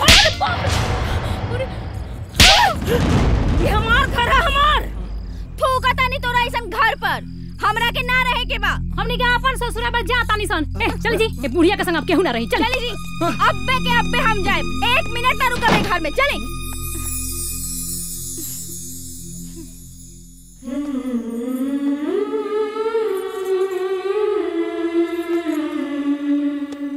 अरे रस्मा अरे इकुल तो और घर में रह रे इकुल ना करे चाहिए बिटिया दीदी जी बस 1 मिनट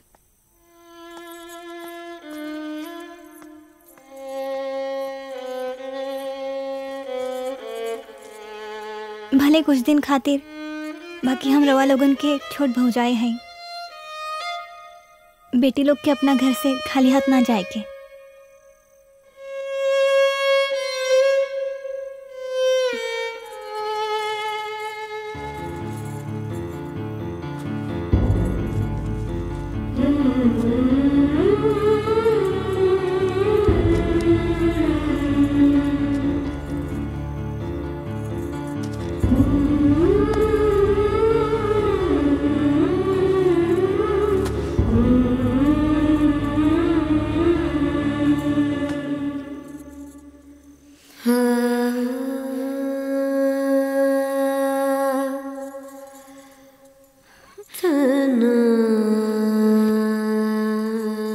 मधु हमनी के तारा संग कोनो ऐसन करम नहीं खिसन कल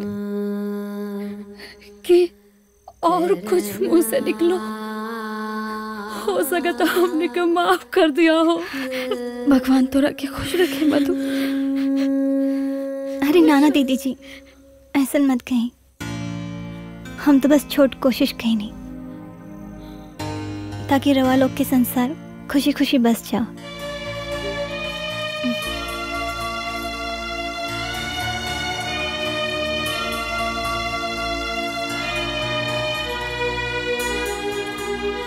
खुशी रहा खुशी रहा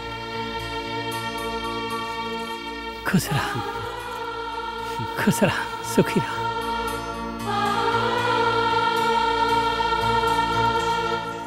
यही से कहल जाला नु जे दूसरा के घर बसावेला ओकर घर भगवान बसावेला हाँ तो हर सब मुराद पूरा होए हाँ तब चले के लेट होता हाँ हाँ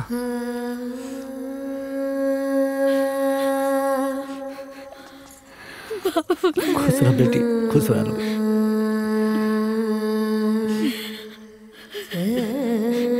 उठा बेटी हर बाप का इच्छा होला कि ओकरे औलाद के घर बसे खुश रह लो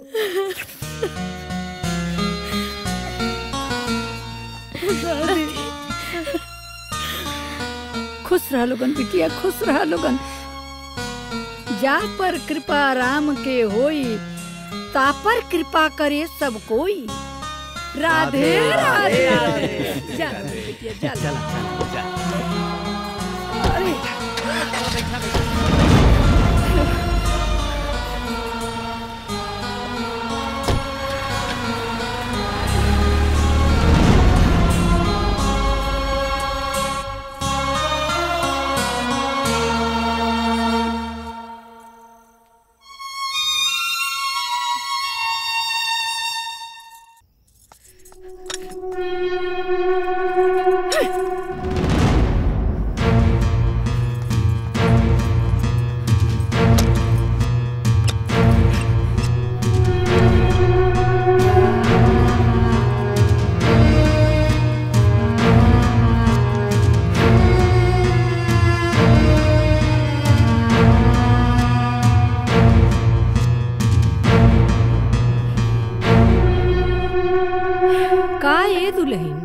आज रात भर रात्रि भ्रमणे हुई का?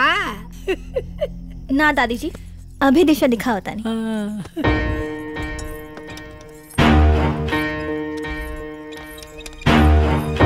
मनोरमा देवी, इहर उहर घुमला के कोनो जरूरत नहीं खे।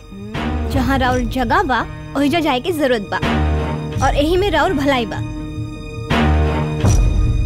हमार बात सुनाई नहीं की देत का कि बुलाई पुलिस के?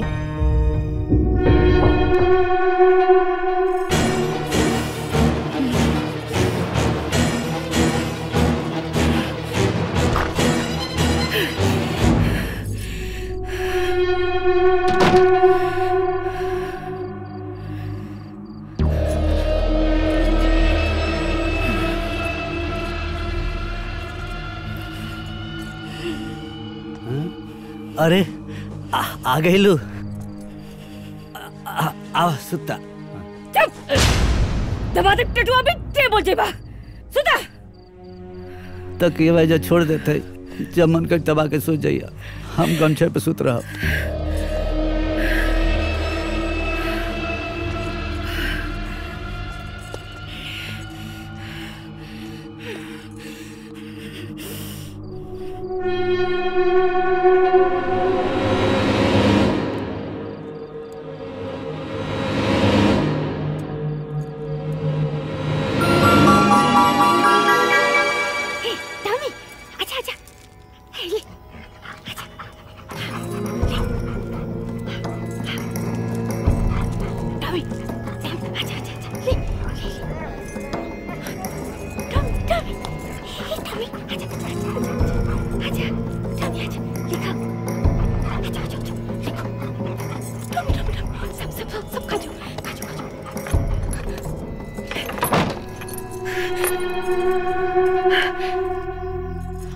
अपना कमरा में आराम फरमाओ। एक दिन का सास देखता नहीं तोरा के बचावा था।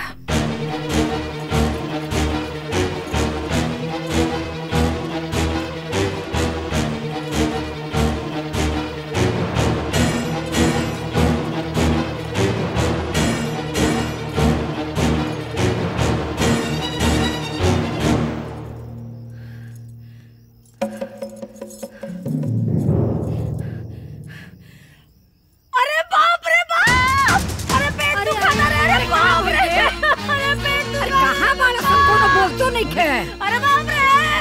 अरे क्यों सुना था किनारे मैया? अरे मैया अचानक कहाँ हो गई रे तोरा? पेट दुखा था रे पप्पा रे, जान गए रे मैया। अरे बाप रे, जान गए रे। माजी काबिल, माजी माजी काबिल, माजी। अरे मनोरमा काबिल तो के? माजी काबिल, माजी। अरे पेट दुखा था जी। डॉक्टर की लड़ी लाओ। नहीं गरम पानी बेटा। अरे माई रे। मधु जल्दी लेके आओ। माई घबरो जी, ठीक हो जाइबे।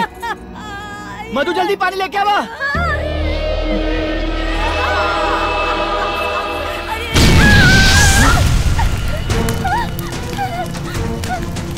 मधु!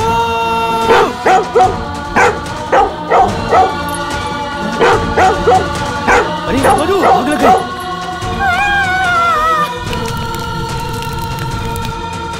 जल्दी चलो।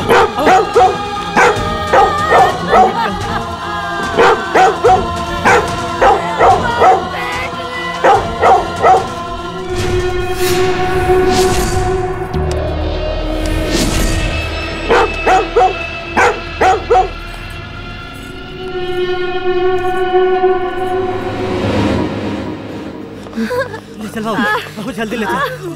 अरे कहाँ हो गई बिटिया? अरे हमरा साथ ठीक ना कहीं माँ जी।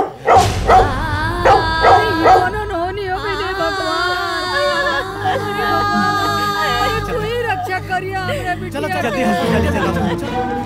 अरे नहीं।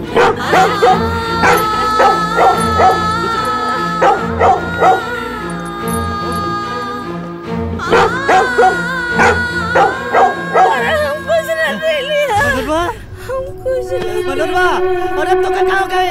मनोरमा!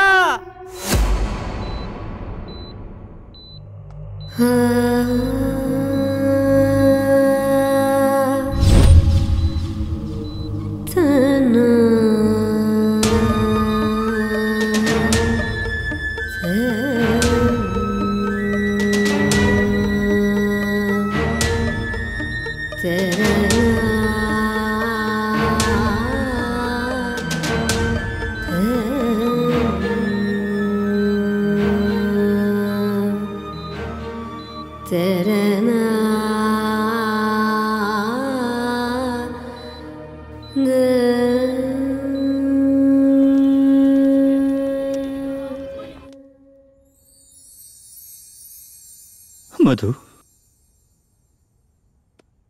हमके माफ कर दा। तोहरे ये हालत के जिम्मेदार हम ही हैं। तू तो बटले बाटा बेटा, लेकिन तुझसे ज्यादा तोहर माई जिम्मेदार बिया। त्रिजटा राक्षसी के भी सीता जी के करीब रहला से विचार बदल गई रहे, लेकिन वो राक्षसी न जाने कौन माटी के बनल बिया।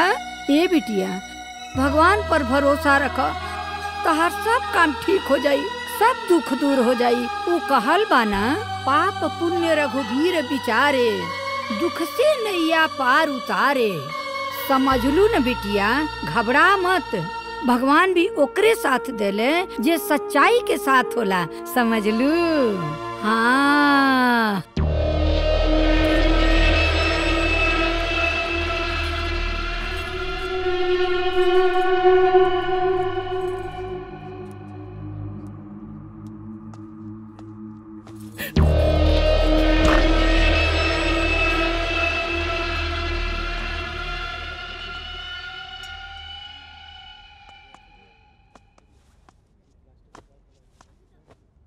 मम्मी,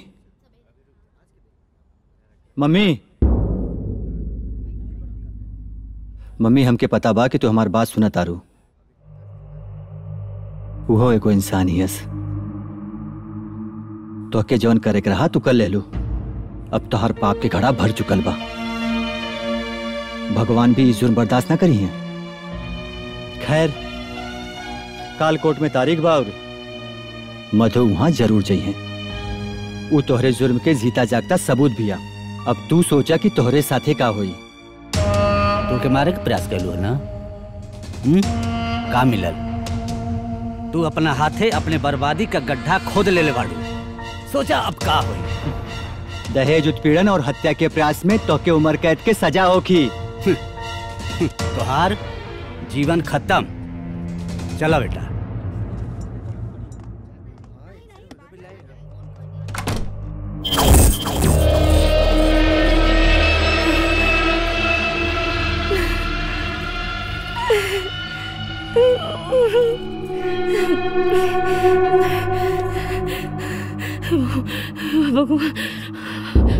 केस नंबर 229/23 हाजिर हो।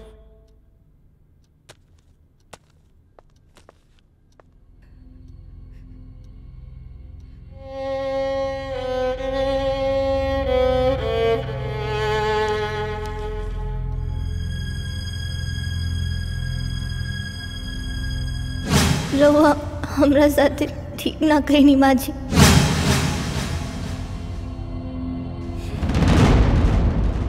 अदालत में आज की कार्रवाई शुरू की जाए। माय लॉर्ड, ये कहने में कोई अतिशयोक्ति नहीं होगी कि मनोरमा देवी इंसान के रूप में जल्लाद है।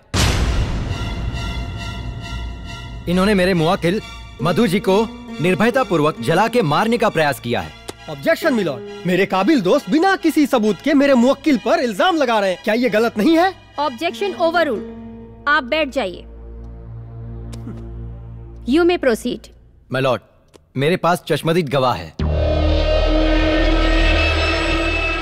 और उस गवाह को मैं कटघरे में बुलाने की इजाजत चाहता हूँ। इजाजत है।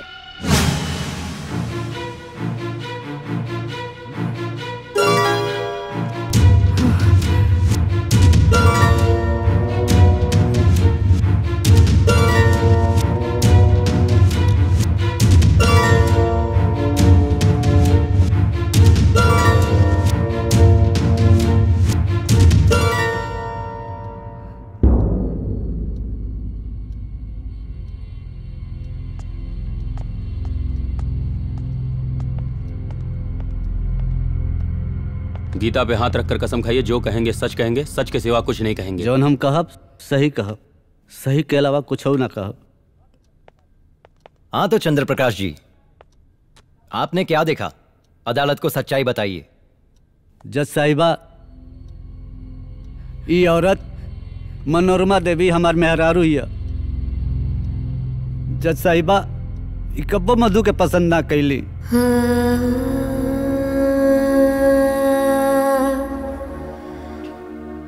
वो दिन इनके पेट में दर्द भई, मधु अली किचन में गईली, गैस पहले से चालू रहे।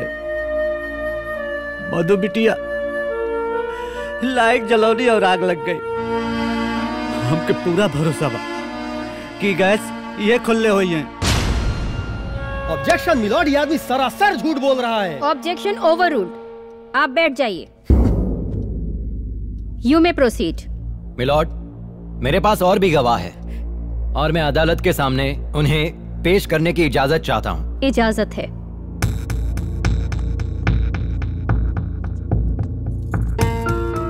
हाँ तो रंजीता जी, आपको जो भी पता है अदालत को सच सच बताइए। जज मैडम, हमरो के यह बुझाता ये एक ने काम है। जज साहिबा, इशारा किया धारा हमरा माई के है। ऑब्जेक्शन मिलॉर्ड, ये औरत सरासर झूठ बोल रही है क्योंकि उस रात तो ये लोग घर पर थे ही नहीं। Objection overruled. प्लीज आप बैठ जाइए। You may proceed. मिलॉर्ड, चलिए मान लिया कि पिछली रात ये लोग थे नहीं, लेकिन वहां मौजूद थे मधु जी के पति मिस्टर प्रभात, और मैं मिस्टर प्रभात को कटघरे में बुलाने की इजाजत चाहता हूं। इजाजत है।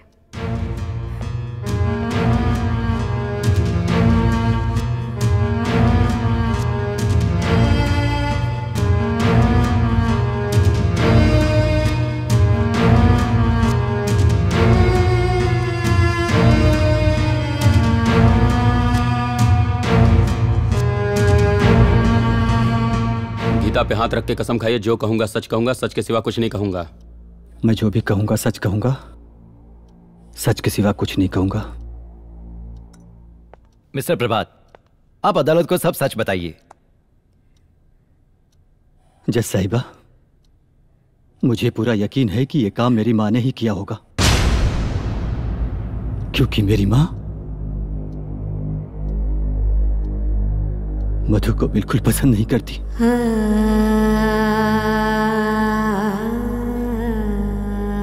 उस दिन जो वार मेरी माँ और मेरी बहनों पे हुए थे,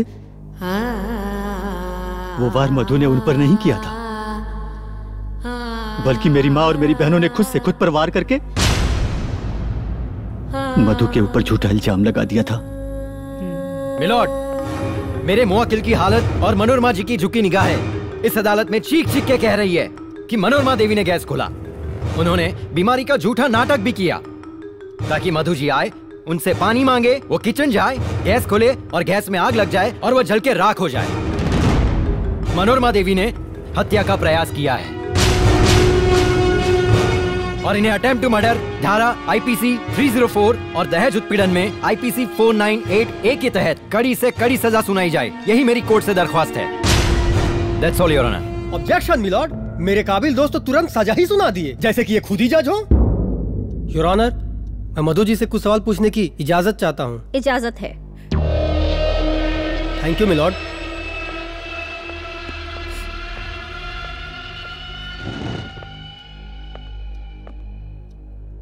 मधु जी, मुझे आपके साथ संवेदनशीलता है, लेकिन एक वकील होने के नाते मैं कुछ सवाल तो पूछूंगा ही ना। क्या आपने मनोरमा देवी को गैस ऑन करते हुए देखा था?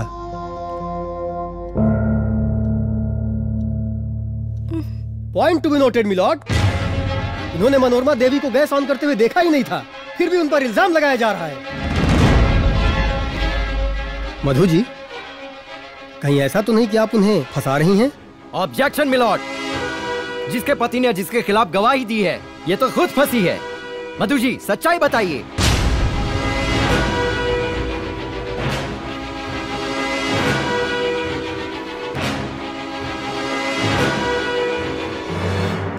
मेरे साथ जो भी हुआ, जैसे भी हुआ, उन सबकी जिम्मेदार मैं खुद हूँ। मेरी सासू माँ पे लगाए सारे इल्जाम झूठे हैं।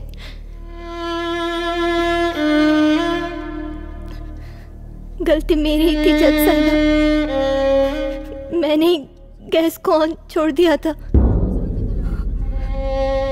इन्हीं लोगों के चलते तो मैं बच पाई। कमी मुझ में ही है जज साहिबा। ना मैं अपनी माँ की उम्मीदों पर खरी उतर पाई, ना ही अपने ससुराल वालों का दिल जीत पाई। शायद भगवान ने मेरे नसीब में ससुराल का सुख ही नहीं लिखा। शायद मैं उन नसीबों वाली बहू में से नहीं हूँ जिनकी अर्थी उनके ससुराल से उठती है।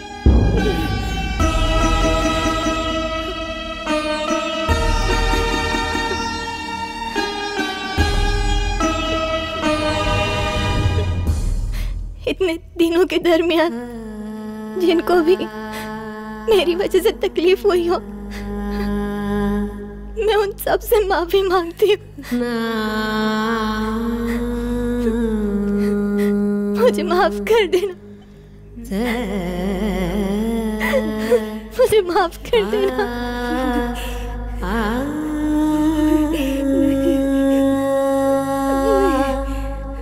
मधु जी, कोर्ट द्वारा दिए गए 24 घंटे का वक्त समाप्त हो गया है। अब आपके पास कहने के लिए कुछ भी नहीं है, इसलिए आपको तलाकनामे पर दस्तखत करना होगा।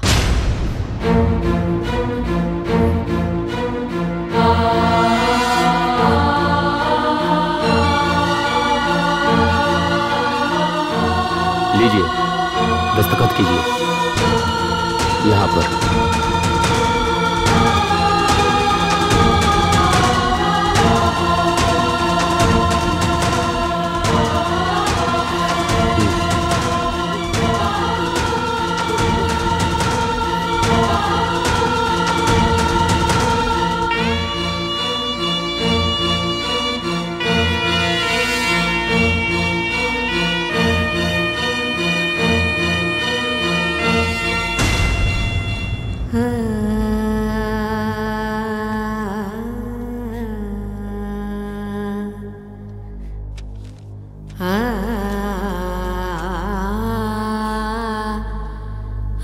अब ये कोर्ट पुलिस को आदेश देता है कि प्रभात, मनोरमा देवी और उनकी दोनों बेटियों साथ ही साथ दामादों पर नजर रखे और इस केस को जारी रखें। The court is adjourn for today.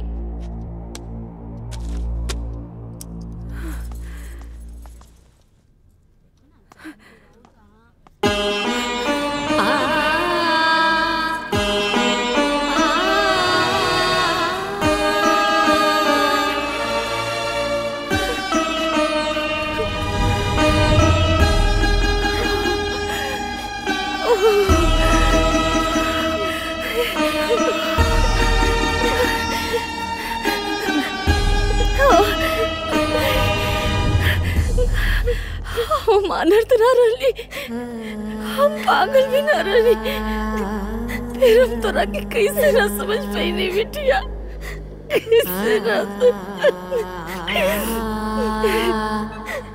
अरे तोरा जैसन पता होता हर सास के चाहिए बिटिया। हमरे यहाँ की पर्दा पड़ल रहा,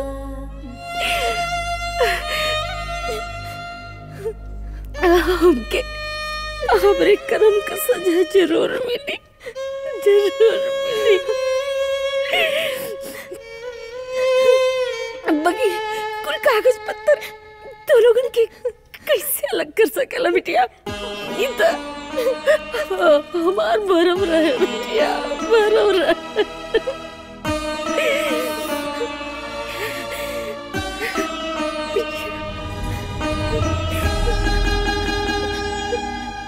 तोरा जैसन पुतो इस जन्म में ना रहे, अगला 7 जन्म तक चाहिए बिटिया।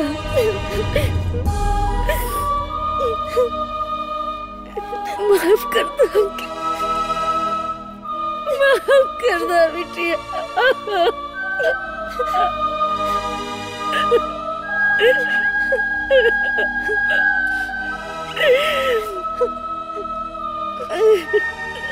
मधु, हमनियों के माफ कर दो। माफ कर दो बिटिया। ना माँ जी, माई के हाथ माफी खातिर ना,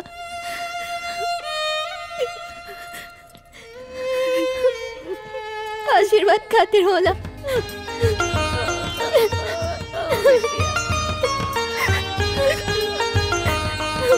जा पर कृपा राम के होई, ता पर कृपा करे सब कोई। हरे राम राम राम हरे हरे, ऐसने खुशी बनल रहे घरे घरे। बोलो राधे राधे। अरे सुनाई ना पड़ल है, तनी और जोर से राधे राधे। आपन पसंदीदा फिल्म देखे खातिर डाउनलोड करी दंगल प्ले ऐप।